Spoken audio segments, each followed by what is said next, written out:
पाएंगे। इसीलिए बार बार बोलते हैं कि मानना नहीं है, जानना है। और हम केवल मानने से अपने को संतुष्ट करके चलते हैं, इसीलिए हम उन सब मूर्छा में जीते हैं। क्यों? कि ये मन, ये जो संसार में आपको चलाने के लिए, संसार की इस रचना के लिए जो आपको ये आपके साथ मन है, ये इतना चालाक है कि करने से पहले ही, परीक्षा देने से पहले ही, कुछ करने से पहले ही उसके सारे परिणाम को जान लेना चाहता है। ये मन का खेल है। अभी आप देखते हो कि एक खिलाड़ी गोल्ड मेडल लेकर आया है, आप उससे पूछते हो कि आपने कैसे पाया, वो बोलता है अभ्यास से पाया है। तो क्या मैं भी अभ्यास कर सकता हूं? वो बोलेगा हां, आप भी अभ्यास कर सकते हैं, आप अभ्यास करो, आपको भी गोल्ड मेडल मिल सकता है।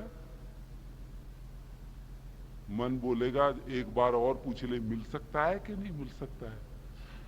देखो, अभ्यास करने के लिए तैयार नहीं है, अभी कुछ प्राप्त करने के लिए तैयार नहीं है, लेकिन ये कन्फर्म होना चाहते हैं कि हाँ, हमें गोल्ड मेडल मिलेगा ही। ये मन का खेल है और ये मन आपके साथ चलता है। अभी भी यहां बहुत साधक बैठे हैं और परमहंस जी ने तो मेरे ख्याल है हजारों शिविर लगाए होंगे। मैं भी दिल्ली में शिविर लगाता हूं तो वहां पर भी यही प्रश्न पूछते हैं, पहले दिन ही प्रश्न पूछते हैं, आप ये बताओ जी 10 दिन में कुंडलिनी जाग जाएगी ना।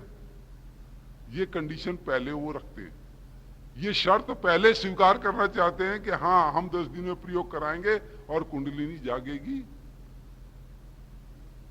अब अगर हम ये बोलते हैं कि हाँ, हम बोल रहे हैं गारंटी से जागेगी, जैसा बोलते हैं वैसा करो, जाग जाएगी तो क्या होगा जी? अब ये बताओ उसको। ये देखो मन की चालाकी, अभी कुछ किया नहीं है उसने, अभी वो शिविर शुरू नहीं किया है। अभी वो बोलता है कि अगर जाग जाएगी तो क्या हो जाएगा। हम बोलेंगे भाई ये जाग जाएगी तो उसका परिणाम ये होता है, आपको भी अनुभव में आ जाएगा। तो जी सच में ही हो जाता है, आत्म साक्षात्कार हो जाएगा। और आत्म साक्षात्कार हो जाएगा तो फिर इन बच्चों का क्या होगा।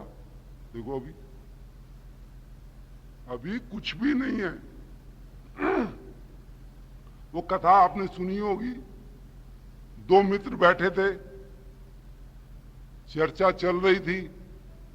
एक मित्र बोले कि भाई मैंने तो विचार कर लिया है कि रिटायरमेंट के बाद मैं जमीन खरीदूंगा।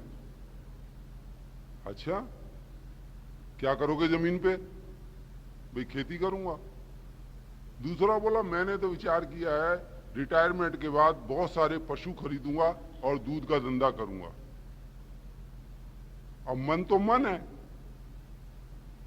दूसरे मित्र ने बोला कि तू पशु रखेगा, वो चरेंगे कहां पर चरने जाएंगे? कहते भाई जंगल में जाएंगे। वो जंगल में तो किसी के भी खेत में घुस सकते हैं। कहते हैं हाँ, वो तो किसी, कहते हैं मेरे में घुस गए तो? कहते हैं भाई तेरे में घुस गए तो ठीक है, तुझे जो करना हो कर लियो। वो कहते जो मर्जी कर लूं। तो ऐसा है, तू पशु घुसा के दिखा खेत में। देखो अभी पशु नहीं है, अभी रिटायर नहीं हुए, अभी खेत नहीं है। वो बोलता है तू घुसा के दिखा। वो बोला देख ये रहा तेरा खेत और ये रहा पशु। उंगली से उसने इशारा कर दिया, उंगली से लाइन लगा दी कि देख ये गया तेरे खेत में पशु। बोला गया, पकड़ लिया कुलेवान, दो मारे, कैसे घुसेड़ दिया मेरे खेत में अपने पशु को। अब लड़ पड़े, सर फोड़ लिया। लोगों ने पूछा कहाँ है खेत, कहाँ है पशु? ना खेत है ना पशु है, और वो दोनों सर फोड़ लिया। वही स्थिति हमारी है। हम घर से चलते हैं कि आज कुंडलिनी जागरण शक्तिपीठ की ओर से एक योग शिविर लग रहा है, चलो देखें क्या है। पड़ोसी पूछता है कहां जा रहे हो? कहते हैं ऐसे ऐसे वहां शिविर है। अरे तुम्हारा दिमाग खराब है। देखो वो भी खुद ही नहीं जानता, आप भी कुछ नहीं जानते। जानता वो भी नहीं है। अरे कहाँ जा रहे हो यार, तुम्हारा दिमाग खराब है। अबे ये साधु महात्माओं के काम है, ये गृहस्थी का काम नहीं है। और मैंने तो सुना है कुंडलिनी जागती है पागल हो जाते हैं। देखो वो फलाना पागल बैठा है, देखो वो उसने वो किया था वो पागल हो गया। भाई वो कौन सा तूने देखा? नहीं वो मेरा दोस्त बता रहा था, उसके मोहल्ले में, मोहल्ले में जाके पूछो। नहीं यहाँ तो कोई पागल ही नहीं है, यहाँ तो सब ठीक ठाक है। ये जगत का खेल है और आपको भी ऐसा ही होगा 100%। आप सावधान रहना, आपको बार बार हम बोल रहे हैं सावधान रहना। यहां पर टांग पकड़ने वाले ज्यादा हैं, हाथ पकड़कर उठाने वाले कम है। और आध्यात्म जगत का तो यह खेल है। बड़ी हंसी आती है अंदर से, बड़ा एकदम हंसने का मन होता है। इस आध्यात्म जगत का तो यही खेल है कि इसकी तरफ जो जो भी चलता है उसके 50 शत्रु पहले से ही दरवाजे पे खड़े होते हैं उसका हाथ पकड़ने के लिए। कहां जा रहा है भाई? इसलिए परमहंस जी बोलते हैं जीव जीवस्य वैरी। ये जीव जीवात्मा दूसरे जीवात्मा का वैरी है, उसको मुक्त नहीं होने देता, उसको आनंद की तरफ जाने नहीं देता, उसको दुख से छूटने नहीं देता, यही नहीं छूटने देता। और इसमें गिनती आप मित्रों की मत समझो, बाजार की मत समझो, आपके घर की गिनती पहले आएगी। घर में पहले नंबर पर पत्नी पकड़ेगी, कहां जा रहे हो, क्या हो जाएगा, ऐसे क्या होता है जी, वैसे क्या होता है जी, तुम्हें फालतू काम मिला है, पहले उसको समझाओ। फिर दूसरे लोग, फिर तीसरे लोग, सब इसी काम में लगे हुए हैं। तो आप सावधानी रखना, सावधान रहना। करने आए हो, करके ही देखना और जानना। आप स्वयं जान पाएंगे और कोई दूसरा जान नहीं पाएगा। हमारे भी घर में जब ये मैंने प्रयोग किया तो मेरे ही बच्चों ने प्रश्न किया मेरे से। मैं बोला अभी 10 दिन का शिविर है, 10 दिन का शिविर पूरा कर लूं फिर आपके प्रश्न का उत्तर दूंगा। तो 10 दिन का शिविर करके आया तो यहाँ लड़की बैठी है, ये भी थी पूछने वालों में, बेटे भी बैठा था। आपको क्या हो गया पापा जी, 10 दिन में क्या हुआ? मैंने कहा एक ही वाक्य में बोल दूं, क्योंकि बात ही कुछ ऐसी बोलने की होती है अटपटी, और सुनने में भी अटपटी लगती है। तो हमने बोला बेटे 10 दिन पहले जो तुम्हारे पिताजी थे अब वो पिताजी नहीं रहे, ये पिताजी बदल गए। और बेटे मजबूरी है कि पहले वाले पिताजी हो भी नहीं सकते, हो भी नहीं सकते। देखो आप भी देखना, जब ये चमत्कार आप में घटेगा तो आप पहले वाले मूर्खता काम करने वाले, अज्ञान में जीने वाले, भ्रम में जीने वाले आप रहेंगे ही नहीं। और लौटकर आना वापस मुश्किल है, लौटकर भी जाना वापस मुश्किल है। उसी मोह माया के तरफ जाना कठिन हो जाता है। तो हमने बड़े प्रेम से इनको कहा बेटे इसका अर्थ ये नहीं है कि हम यहां से भाग रहे हैं, हमने बिस्तर लपेट लिया है, अब घर छोड़ करके जंगल में जाएंगे और बाबा हो जाएंगे, ऐसा कुछ नहीं है। फर्क इतना है, जिसको हम समझते थे ये हमारे हैं, जिनको हम ये समझते थे कि इनके बिना हमारा जीवन नहीं है, जिन चीजों को हम समझते थे ये हमारी हैं, जिनको हम समझते थे कि ये अगर नष्ट हो जाएंगी तो हम ही नष्ट हो जाएंगे, बेटे ये कुछ बातें समझ में आ गई। तुम सामने बैठे हो फिर भी मैं आप समझ गया हूं कि तुम मेरे नहीं हो, तुम एक अलग स्वतंत्र स्थिति के व्यक्ति हो, तुम्हारी एक अलग स्वतंत्र आत्मा मौजूद है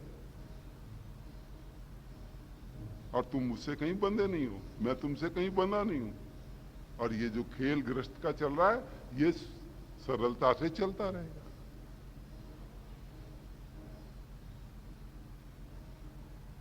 तो धीरे धीरे बच्चों को लगा, परिवार को भी लगा, हमारा भी आप जैसा ही परिवार, और कौन सा ऐसा परिवार है जिसमें कलह और कलेश नहीं होता, कौन सा ऐसा परिवार है जहां पति और पत्नी के बीच में नोक झोंक नहीं होती, खूब होती है।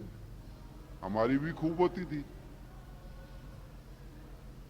पर आज समझ में आता है कि इसलिए होती थी कि हम नोक झोंक करते थे। एक बात तो पकड़ में आ गई, वो नोक झोंक हम करते थे इसलिए होती थी, ये बात पकड़ में आ गई है। अब हमारी ओर से होती ही नहीं तो वहां भी कुछ होता ही नहीं, उनके पास भी कुछ है ही नहीं, गुस्सा करने जैसा क्या रह गया है। जब हमारे को ही गुस्सा नहीं आता तो उनको गुस्सा कहां से आएगा। हमारा ही ईगो रहता था पहले, हमारा ही एक अभी स्वाभिमान रहता था, हमारी ही अकड़ रहती थी। पत्नी और तू मेरे से पूछ रही है कि तुम कौन हो, और तू क्या समझती है, तेरा आदमी मैं हूं कि तू है मेरी आदमी, ऐसा भाव रहता था। अभी भी आप भी देखते होंगे, आप भी अगर थोड़ा सा पत्नी जरा सा भी तीखा बोल दे, आपके अहंकार को चोट लगती है एकदम। आप कहते तू पत्नी हो गया ऐसे बोलती है। आपका पुरुषत्व, आपका पुरुष होना ये आगे आ जाता है और स्थिति खराब हो जाती है। अभी हमारे एक साधक हैं, उन्होंने अभी शिविर किया। मैं 17 साल से उनके साथ था और 10 वर्ष से मैंने परमहंस जी के संपर्क में आया। वो बोलता था, वो सुनते ही नहीं थे। अचानक ट्रांसफर हो गया तो वो बोले जी अब क्या आपका शिविर करेंगे। शिविर किया, जो 10 दिन करेगा पाएगा, निश्चित पाएगा। हम आपको इतनी गारंटी जरूर है, आपका परिवर्तन होगा। शर्त या आपके जीवन में परिवर्तन आएगा आएगा आएगा, और आप ही स्वयं घोषणा करेंगे कि मेरा जीवन बदल गया। मेरा अहोभाग्य कि मैं कैसे नरक में जीता था, कैसे दुख में जीता था और कैसे मैं उससे बाहर आ गया। अब वो बोलते हैं कि सुरेश जी आपने कमाल कर दिया, आप इतना बोलते थे मेरी समझ में नहीं आता था, अब शिविर किया तो पता लगा ये शिविर मैंने आज से पहले क्यों नहीं किया। करेंगे, आप ही जानेंगे, और जैसा बोला है ऐसा ही करना है। और जो सावधानियां इस ध्यान के संबंध में, और एक बात और अच्छी तरह हम पूरे दावे के साथ बोलते हैं कि ध्यान की शुद्ध विधि यहीं से आपको प्राप्त होगी, कहीं भी ध्यान की शुद्ध विधि नहीं है। सब अटकाने वाले काम कर रहे हैं। दुकान बड़ी हो जाने से, रैपर बड़ा हो जाने से, बहुत अच्छी शोभा सज्जा हो जाने से वस्तु अच्छी नहीं हो जाती, ये ध्यान रखना। और ये भी एक और आश्चर्य आपके आगे प्रकट होगा कि ये आध्यात्म का शुद्ध स्वरूप कभी भी भीड़ में नहीं होता। भीड़ भीड़ होती है, भीड़ भीड़ के पीछे चलती है, और चुने हुए लोग, कुछ ही लोग समझ के साथ चल सकते हैं। क्यों, आप देखिए, लोग बोल रहे हैं, लोग सत्संग कर रहे हैं, लोग ध्यान कर रहे हैं, सब कुछ कर रहे हैं, और फिर भी घर में परिवर्तन नहीं है, अपने चित्त में कोई परिवर्तन नहीं है, अपने व्यवहार में कोई परिवर्तन नहीं है, अपने काम क्रोध में कोई परिवर्तन नहीं है। वो स्वीकार भी नहीं करते कि हाँ हम गलत रास्ते पर चल रहे हैं।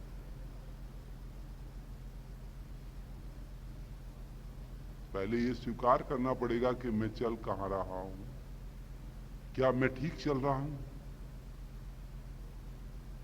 पहले इसको देखना पड़ेगा, क्या मैं ठीक हूं।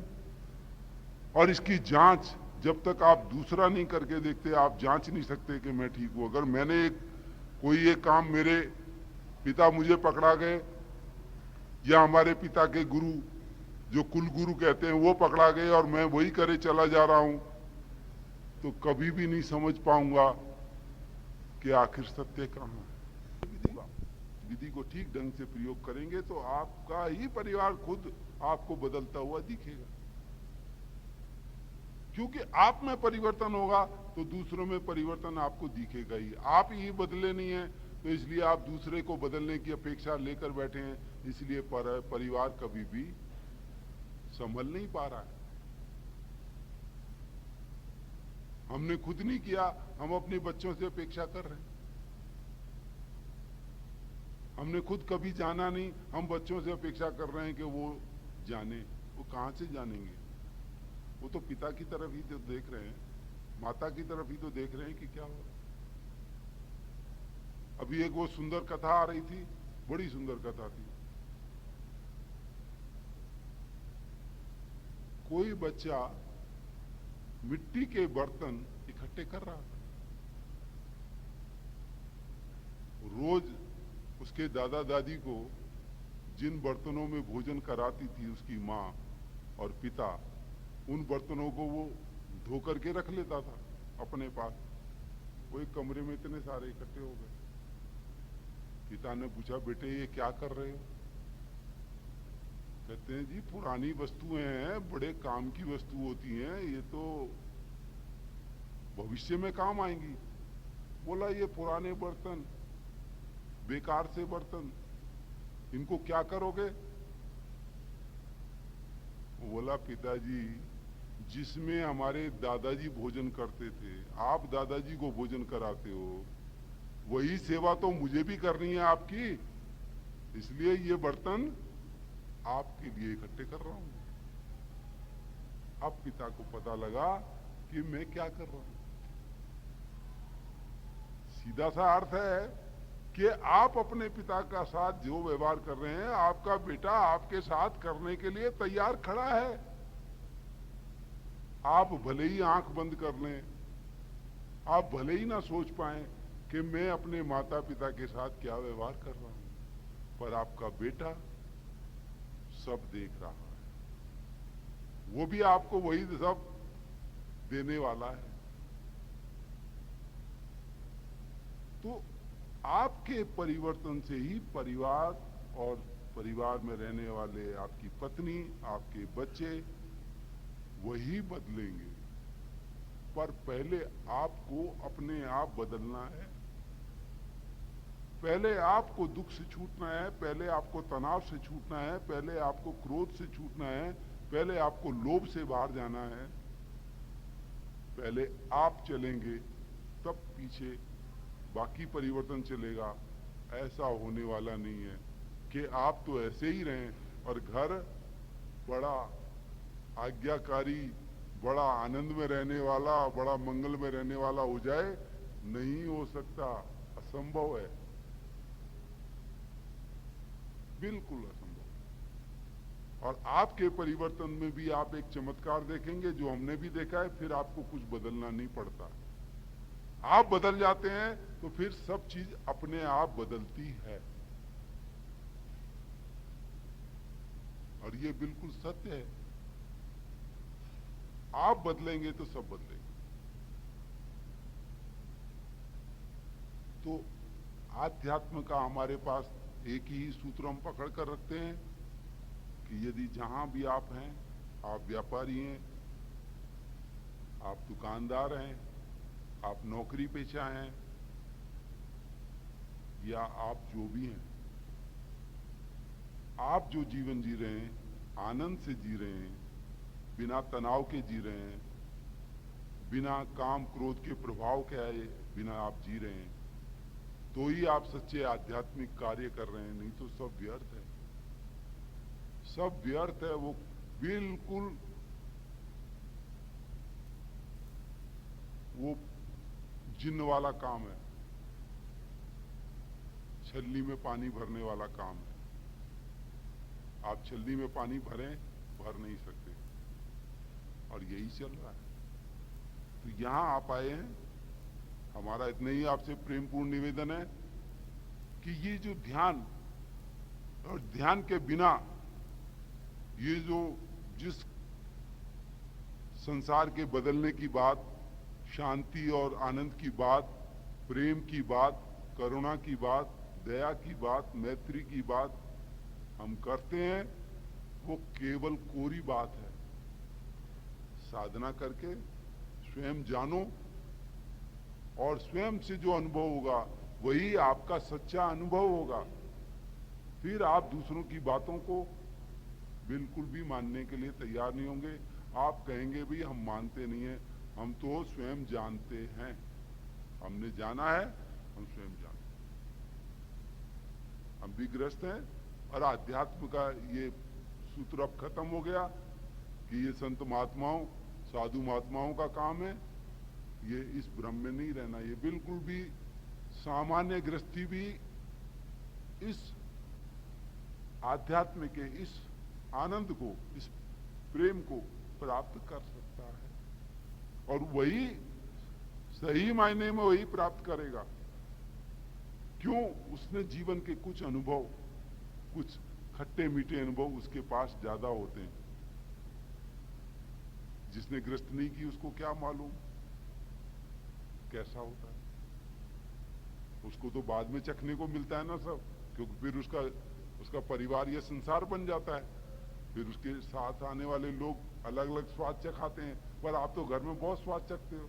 बेटा किसी मिजाज का है, बेटी किसी मिजाज की है, पत्नी किसी मिजाज की है, भाई किसी मिजाज का, पिताजी किसी मिजाज के। तो आप तो उनसे ज्यादा चखते हैं, तो आप ज्यादा समझ पाएंगे। तो मेरा यही कहना है प्यार से कि 10 दिन आप यहां आए और बीच में आने वाली रुकावटों के बारे में मैंने आपको सचेत किया है। और बिल्कुल आंख खोलकर, कान खोलकर देखना कि आपको कौन रोकता है और आप कैसे रुकते हैं। और थोड़ा होश में रहना। हम भी पूरे होश में रहते थे, हमको बस एक ही लगन थी, बस करके देखना है। न कुंडलिनी जगानी थी, न आत्मा का कुछ मालूम था, न परमात्मा के संबंध में कुछ वो था, पर अपने को था करके देखना है बस। और चौथे ही दिन घटना घट गई। तो लोग कहते हैं 4 दिन में ही ऐसे कैसे हो जाएगा। मैं कहा इसलिए हो जाएगा कि 4 दिन तक कोई प्रश्न ही नहीं उठा कि क्यों करें। अब अगर परम जी ने कहा हाथ ऊपर तो हाथ ऊपर। अब वहां पर प्रश्न ही आना चाहिए कि क्यों। अब क्यों आ गया तो मन का खेल है। आज एक प्रश्न उठाएगा, कल दूसरा उठा देगा। तो उस प्रश्न को जाने दो। अब क्यों का क्या मतलब है, कहा है ना तो बस करना है, देखा जाएगा। परम जी का बैठना है तो बैठना है, बैठना है। वो जिस समय कुंडलिनी का अनुभव हुआ, पास ऐसा लगता था कि बस मरी जाएंगे, देखा जाएगा। और परम जी बोलते थे कि वो नहीं हो सो होए, आज जो होगा देखा जाएगा। अब अगर हम भी सोचते अरे यार परमहंस जी का क्या बोलते ही रहते हैं, तो यार थोड़ा आराम कर लो, देखा जाएगा, तो वह काम खराब हो जाता। फिर वो अंधे वाली बात हो जाती कि अंधे को एक कमरे में बंद कर दिया, उसके 36 दरवाजे और एक दरवाजा खुला, और अंधे को बोला तुम निकल सकते हो बड़े आराम से। अब अंधा सब दरवाजों पे हाथ लगाता है, सारे बंद हैं, और जो सा खुला है वहीं पर खोपड़ी में खुजी हो गई। जिसको खुजाता वो आगे निकल जाता है। तो वही हालत हमारी होती है, वही हालत हमारी होती है कि हम 35 दरवाजों पर हाथ लगाते हैं, 35 के 35 बंद हैं। मन बोलता है कि 36वां है भी कि नहीं है, और जैसे ही ये सोचता है मन के है कि नहीं है, इतने सिर में खुजली हो जाती है, वो फिर आगे निकल जाता है अंधा। वो फिर बेचारा हाथ लगाना शुरू करता है। यही हमारी हालत है। जब मौका आता है तभी हमारे सिर में खुजली होती है। अभी आपको ये सुअवसर मिला है और परमहंस जी बड़े उससे बोल रहे हैं कि बड़े सौभाग्य से ये समय मिलता है, पर हमारे सिर में सुबेरे सुबेरे खुजली हो जाएगी, आंख ही नहीं खुलेगी। उठ भी जाएंगे तो पत्नी बोलेगी आज क्या बात है? कभी बालक के लिए तो उठे नहीं, कभी मुझ बीमार को देखने के लिए तो उठे नहीं, अब चले साधना करने उठ के। बस आपने जरा सा झटका लिया और काम खराब हुआ, आपकी खुजली आ जाएगी। बस आप कहोगे तू छोड़, मैं जाता ही नहीं, बाढ़ में गया। हो गया काम खराब। किसका काम खराब किया आपने? अपना किया। पत्नी का तो कुछ नहीं, पत्नी तो ऐसी की ऐसी, उसने तो रोज वही बात बोलनी है, उसने तो रोज वही करना है। तो ये सावधानी रख। ये मुझे मालूम है, ये सब खेल चलते हैं। साधक पहले दिन आकर बैठा, कहने लगा आचार्य जी आज आया तो हूं जरा ताकत लगाकर, मैडम बड़ी भिनभिना रही थी, अब बीच में कोई झंझट ना कर दे। और हुआ यही, वो बीच साधना में से उठाकर ले गया बच्चा। वो बेचारे चले तो गए, घर जाकर फिर मैंने दूसरे दिन पूछा क्या बात थी, कहती पत्नी कह रही थी घर में आटा नहीं है। मैं बोला उस भली औरत को आटा अभी मंगवाना था, देखो, क्योंकि उसने तो विघ्न डालना ना, उसने तो आपकी टांग खींचनी। अब बताओ वो आटा आधे घंटे बाद नहीं आ सकता था साधना के बाद, पर नहीं, उसने बुलवा ही लिया बच्चे के हाथ से, बीच में से उठवा लिया, चलो जी मम्मी बुला रही हैं, मम्मी कह रही है बहुत जरूरी काम है, बिल्कुल एकदम आओ अभी।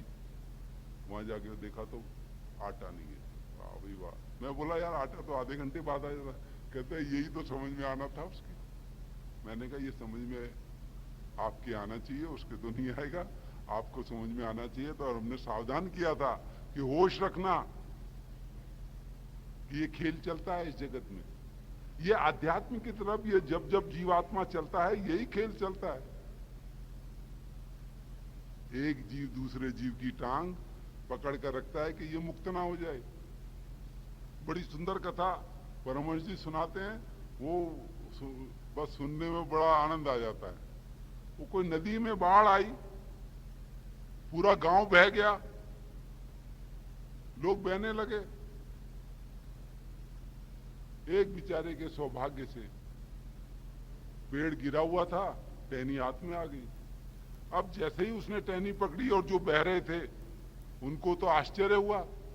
वो बोले अरे क्या कर रहा है? वो बोला क्या कर रहा हूं, तू पागल है, तू ज्यादा सियाना आदमी है, देख इतने सारे बहते जा रहे हैं, तो और देख पीछे की तरफ देख वो भी आ रहे हैं, और तू अपने को ज्यादा होशियार समझता है, इतने सारे बह रहे हैं, 1000 आदमी जा रहे हैं, ये पागल हैं? बोला ये तो नहीं मुझे मालूम कि पागल हैं, पर इस टहनी को पकड़ने से मेरी जान में जान आई हुई है, ये तो मेरे को लग रहा है। बोला छोड़ छोड़, इतना सियाना नहीं बना करते। वो बोला देखो भाई अब सियाने की बात आप जानो, पर ये टहनी मेरे हाथ आ गई है, मैं तो किनारे पे जाके बैठ रहा हूं, और भैया तुम्हें बहना हो तो तुम पाओ। हमारी हालत भी यही है, हमें भी लोग बहा लेना चाहते हैं और हमें ही बचना है। तो इसलिए भैया अपना कल्याण करना है, अपना भला करना है, अपने को आनंद में जीना है, तो भैया टहनी पकड़ लेना, और टहनी आपके हाथ आ रही है, आपके हाथ आ रही है, और बिल्कुल को डंके की चोट से बोल रहे हैं कि आप टहनी पकड़ेंगे तो निश्चित बाहर आएंगे, नहीं तो ये संसार सब दुखों की बाढ़ में बह ही रहा है। और बड़ी सरलता से बोलते हैं, ऐसा नहीं हम आपको ही बोल रहे हैं, हम घर में भी बोलते हैं। जब भी हमारी भी कोई पत्नी समस्या खड़ी करती है ना, हम कहते हैं देखो भाई पहली बात तो इस समस्या से हमारा कोई लेना देना नहीं, और अच्छा है तुम भी इसको झंझट में मत पड़ो, बहुत अच्छा है, आपको भी बड़ी हंसी आएगी। अभी हमारी माता जी हमारे पास आई हैं, वो जरा छोटे भाई के पास रहती थी, तो उनको चिंता होनी शुरू हुई है। क्या चिंता? इस बहू से काम नहीं होता है, तो बेटे का ब्याह कर लें तो ठीक रहेगा, पोते का ब्याह। तो मेरे से पूछ रही थी, अरे भाई इसका ब्याह नहीं करेगा? मैं बोला देखो ऐसा है माता जी, पहले तो ये भ्रम निकाल दो कि वो जो तुम बहू लाओगे वो हमारी और तुम्हारी सेवा करेगी, ये भ्रम निकाल दो दिमाग से।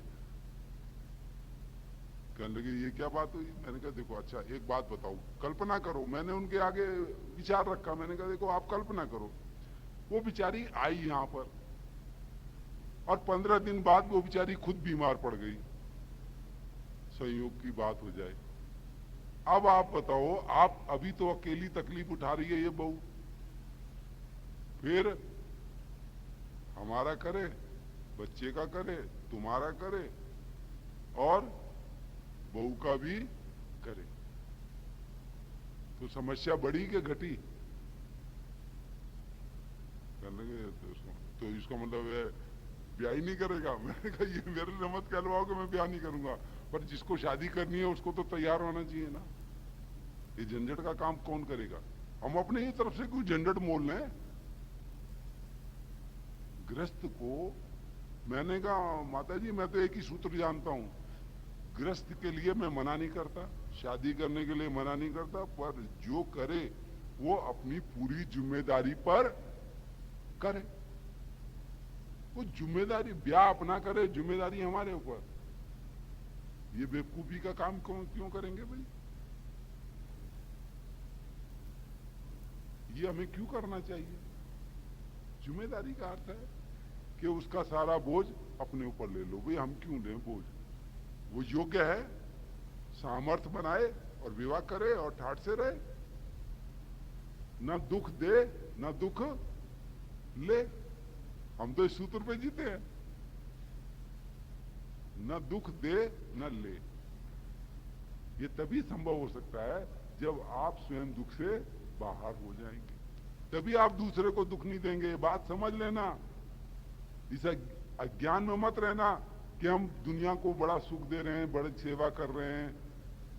जब तक आप स्वयं आनंद में नहीं होंगे, जब तक आप स्वयं दुख से नहीं छूटेंगे, जब तक स्वयं प्रेम से नहीं भरेंगे, आप दुनिया को कुछ भी दे नहीं सकेंगे। दुखी आदमी कभी भी दूसरे को सुख नहीं दे सकता। ये बात समझ लेना, बिल्कुल गहरी बात है। तो यहां आप आ रहे हैं 10 दिन, और ये जो शिविर है, एक तो ये अंदर से अपना आत्मबल बनाकर रखें कि मुझे करके ही देखना है, करके ही जानूंगा आखिर है क्या। हाँ, सामर्थ्य अपनी अपनी है, अपनी सामर्थ्य को ही प्रयोग में लाना है। इसमें दूसरे की सामर्थ्य से कुछ होने वाला नहीं। आपकी सामर्थ्य काम करेगी, आपका ही बल काम करेगा और आप ही जानेंगे। तो एक तो ये पूरा अपने अंदर बल रखें कि मैंने निश्चित ये 10 दिन 12 दिन का शिविर करके रहना है। फिर दूसरा, जैसा बताएंगे वैसा करना है।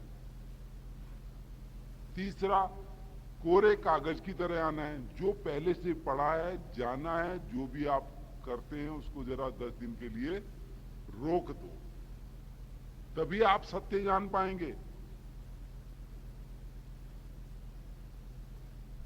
वरना सत्य आपके हाथ लगने वाला नहीं है, आप सत्यों को भी नहीं समझ पाएंगे। और चौथा, आपको बताया आपके मार्ग में बहुत बाधाएं आएंगी, बहुत रुकावटें आएंगी, उनको थोड़ा अपना बल लगाते हुए परे हटा करके आना है। और घबराना नहीं बिल्कुल भी, कुछ होने वाला नहीं है। 10 दिन का प्रयोग है, आप करके देखें, निश्चित मैं दावे के साथ बोलता हूं कि आपका जीवन बदल जाएगा। आप बदल जाएंगे तो जीवन भी बदल जाएगा। आज इतना ही, फिर शेष बात करने के लिए मिलेगी तो बात करें।